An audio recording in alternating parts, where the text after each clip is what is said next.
A show of hands, who here likes vultures? What? Okay, Mouse has a lot of work to do. Those of you that put your hands up, thank you very much. I love you dearly. Those of you that didn't, by the end of this display, Mouse is going to turn you into a vulture lover. You do still have to duck with this one, though. So, what I want to do, first of all, is I want to get the depressing side of this display out of the way. I want to get the worst part of my job out of the way. I'm going to talk about this bird's conservation status. Now, I spoke about the sacred falcon earlier, swift, being an endangered species of bird.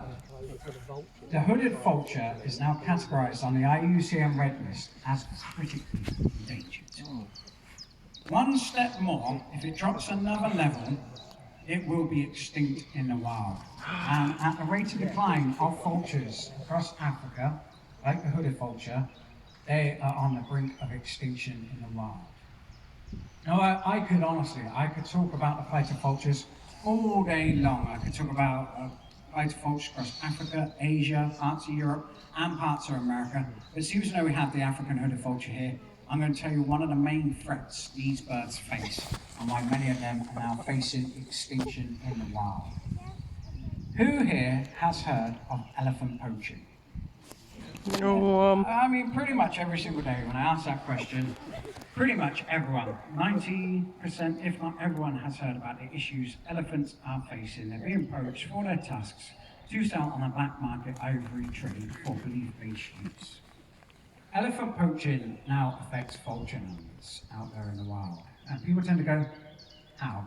How does this affect them? What poachers now believe, after they've shot that elephant and they've hacked the tusks out of its face, vultures always step in to do the job they're bred to do. Nature's dustbin men and women. They will always clean up that carcass. However, before they clean up that carcass, they will always circle up high above it. Now, that circular motion can be seen by park rangers and authorities for miles. And what poachers now believe is that when vultures circle up high above that elephant carcass, they believe they're the reason why they're being caught. They think the rangers are heading out, seeing that circular motion of vultures, and they are blaming the vultures for being caught. It's not the vultures circling. What it is, in fact, it is the rangers and authorities have got smarter and wiser to poachers' ways. They're already 5 steps ahead of the poachers, and that is why they're being caught. But like I said, the poachers are blaming the vultures, so they want that circular motion to stop. And the only way they know how to get that circular motion to stop is by poisoning the elephant carcasses. Vultures descending upon that carcass, like I say, cleaning up the carcass, stopping the spread of disease to humans and other animals, and they're done instantly with food in their beaks. And now I'm not talking about one vulture at a time, I'm talking about hundreds of vultures at a time descended upon a carcass, a critically endangered bird, and they are being wiped out to the brink of extinction. Now, like I say, it's the worst part of my day, and I see it on people's faces. You know, you seem to be having a good day to start with, then I talk about the vultures being poisoned, and everybody's faces just go, wow, this is a cheery display. I'm glad I come to this one. But knowledge is power. You know, you have to spread awareness, but make people aware, and hopefully you can combat it out there in the wild. And that's what we try to do here at Muncaster Hawk Canal Centre, is try to combat it and prevent it from happening. But unfortunately, money makes the world go round. As with anything, and conservation, there is a price for it. So we raise conservation money here to help conserve these species, because a world without vultures is an ugly, dirty, disgusting, disease-ridden world. And they do it for free, and they do it very, very well. Well, what I do want to do, I want to lighten the mood up. I still need you to fall in love with them. You know, yes, it pulls on the heartstrings that they're dying out, but I still need you to really care. You know, I still want you to love a vulture. So I'm going to show you something cute. Have a look at Mouse's face. Look how pink his face has gone. Now, when a hooded vulture comes out and flies, they get excited, and their faces blush pink with excitement. How cute is that? Oh. Nobody said ah. I thought that was cute, Mouse.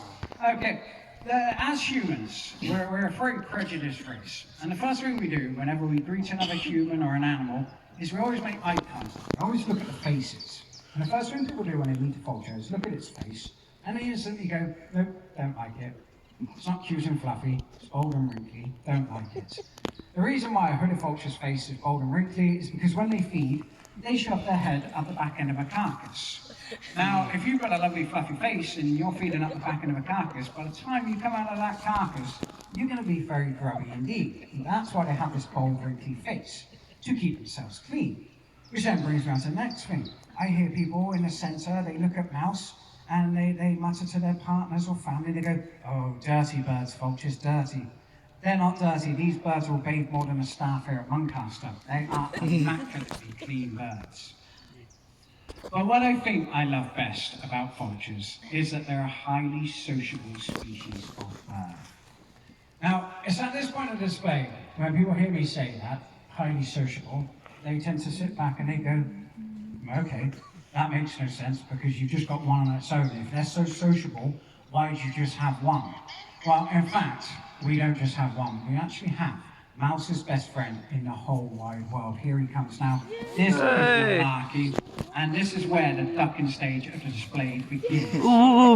Especially for you guys over here. Rebecca's missed you out so far, but you're about to get your overdose of vulture action.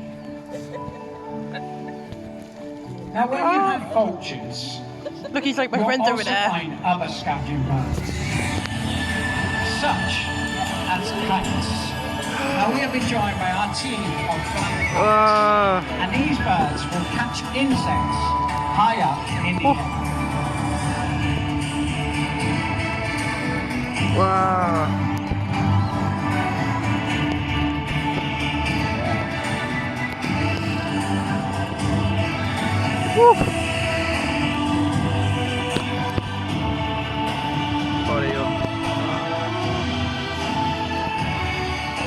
Kites.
Friends, right up.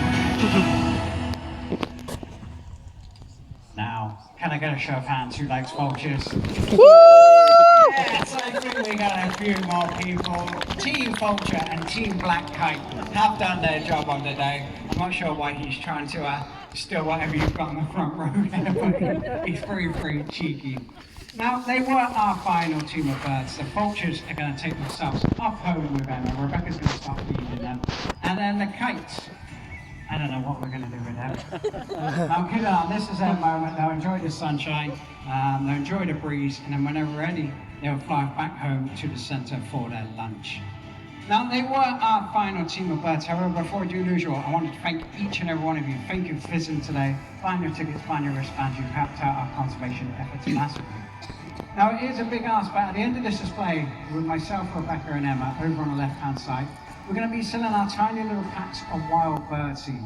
Now, each one of these tiny packs just costs £50 per pack. I'm kidding on. Some of your faces, you look to me like, what? I'm kidding on. £1 per pack, but I promise you, every single £50 or £1 you put in that blue bucket over there gets spent on conservation projects. It doesn't get spent here, there, or everywhere. I wouldn't sell them other than that.